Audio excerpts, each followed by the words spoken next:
పిన్న వయసులోనే భూమా వారసురాలిగా రాష్ట్ర రాజకీయాల్లోనే కాదు ముఖ్యంగా కర్నూలు రాజకీయాల్లో చక్రం తిప్పుతున్నారు భూమా అఖిలప్రియ గారు. రాష్ట్ర మంత్రుల్లో అతి పిన్న వయస్కురాలు భూమా అఖిలప్రియ.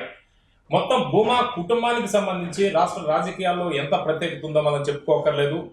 మొత్తం ఒంటరిగా ఇప్పుడు ఆవిడ ఆళ్లగడ్డ నియోజకవర్గంలో ప్రచారం సాగిస్తున్నారు.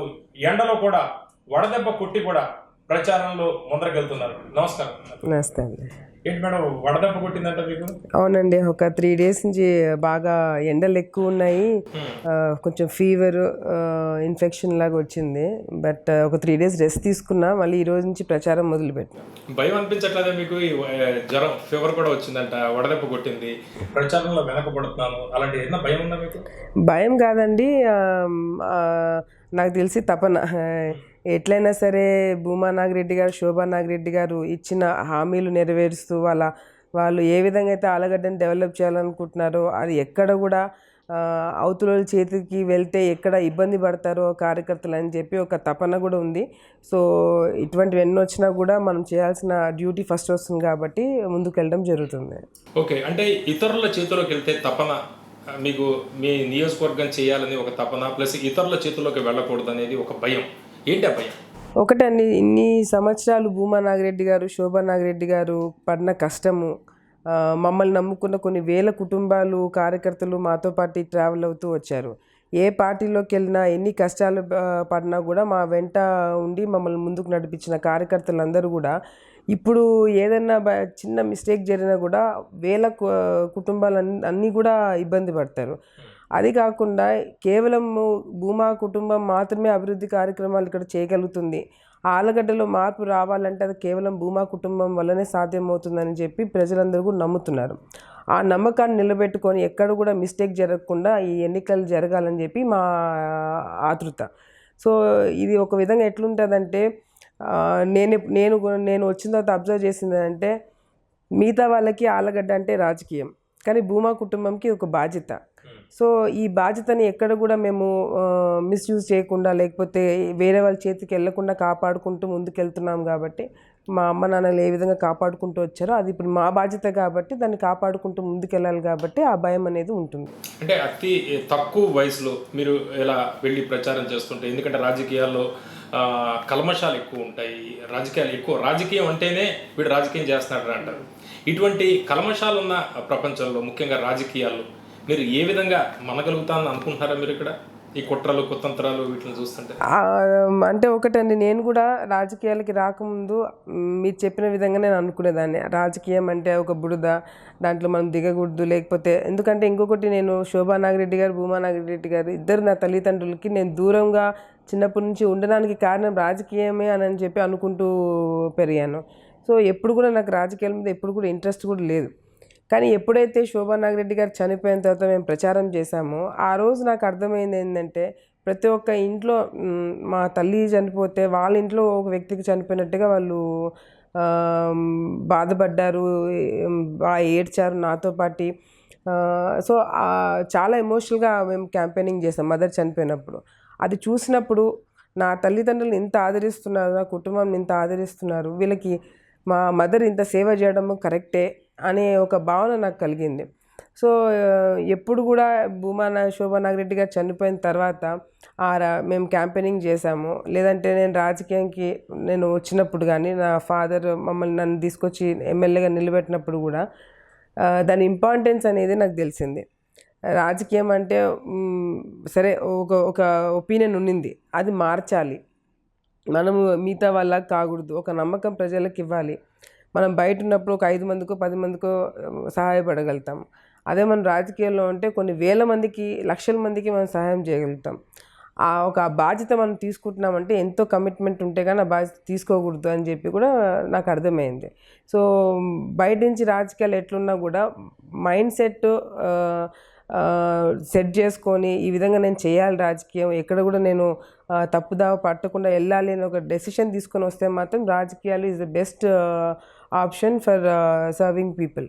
సో అది అందుకు నేను మదర్ ఫాదర్ చనిపోయిన తర్వాత ఇంకా ఎక్కువ కమిటెడ్గా పాలిటిక్స్ తీసుకోవడం జరిగింది. అంటే ఇప్పుడు మనం చూస్తుంటే మిమ్మల్ని కేంద్రీకృతం చేసి మీ చుట్టుపక్కల మొత్తం రాయలసీమలో కర్నూలులో ఎక్కువగా రాజకీయాలు జరుగుతున్నట్టు మనకు కనిపిస్తాయి. మీ దగ్గర మీకు చాలా దగ్గరగా ఉన్న వాళ్ళు కూడా మెల్లగా దూరం వెళ్తున్న పరిస్థితి, అప్పుడు మీకు ఏమనిపిస్తుంది? బాధ అయితే ఉంటుందండి. అంటే దగ్గరగా అంటే ఒకటి, ఇప్పుడు మనం చేయాల్సిన ధర్మం మనం చేస్తాము, తర్వాత ఎవరిని మనం కంట్రోల్ చేయలేము. ఇప్పుడు నమ్మిన వాళ్ళు నమ్మక ద్రోహం చేస్తారని ఎవడు అనుకుంటాడు? మన ధర్మం ఏంది? వాళ్ళు మనల్ని వచ్చి సహాయం అడిగినప్పుడు, మన కార్యకర్త అనుకున్నప్పుడు మనం సహాయం చేసినప్పుడు మనం చేయాల్సిన ధర్మం మనం చేస్తాము.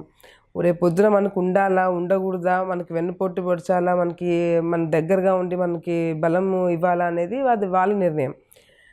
కాలమే అన్నీ నిర్ణయిస్తుంది అని చెప్పి అంటారు. ఈరోజు చేయకపోయినా రేపు పొద్దునైనా మనకి మంచి జరుగుతుందనే ఒక నమ్మకం నాకుంది. ఈరోజు నేను ఎక్కడ కూడా ఒకరితో మాట అనిపించుకోకుండా నేను రాజకీయం చేశానని నేను అనుకుంటున్నాను. నన్ను నమ్మి నా కాడికి వచ్చిన వాళ్ళకి ఎవరికి నేను అన్యాయం చేయలేదు. అదేవిధంగా ఆ పనులన్నీ కూడా చేసి పెట్టడం. అంటే భూమా వారసత్వాన్ని కొనసాగిస్తారు మీరు? అంతే కదా, తప్పదు. అది కాకుండా ఈరోజు ఎక్స్పెక్టేషన్స్ కూడా మదర్ ఎట్లా చేసినారో, ఫాదర్ ఎట్లా చేసినారో ఆ ఎక్స్పెక్టేషన్స్ నా మీద పెట్టుకున్నారు జరిగింది. అది రాజకీయాలకి నేను కొత్తగా అవ్వచ్చు. 20 years ఎక్స్పీరియన్స్ ఉన్న మా మదర్ని 4 సంవత్సరాల ఎక్స్పీరియన్స్ ఉన్న నన్ను కంపేర్ చేస్తున్నారు. కానీ ఒక విధంగా అది సంతోషమే, కానీ ఇంకొక విధంగా అది ఒక బాధ్యత కూడా ఎక్కువ నా మీద పెట్టడం జరిగింది. అది ప్రజలు కానీ, కార్యకర్తలు కానీ, నా ఫ్యామిలీ మెంబర్స్ కానీ. శోభా నాగిరెడ్డి గారు, భూమా నాగిరెడ్డి గారు చిన్న వయసులో రాజకీయాలకు వచ్చారు. నేను నా ఏజ్లో ఉన్నప్పుడు వాళ్ళు కూడా రాజకీయాలకు వచ్చారు. అప్పుడు ఇంకా ఫ్యాక్షన్ అంతా చాలా పీక్లో ఉంది.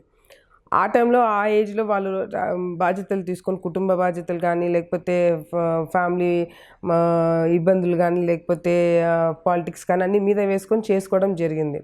ఇప్పుడంటే కొంచెం అవేర్నెస్, ఎడ్యుకేషన్ అంత పరంగా డెవలప్ అయినారుగా, అప్పట్లో అది లేదు.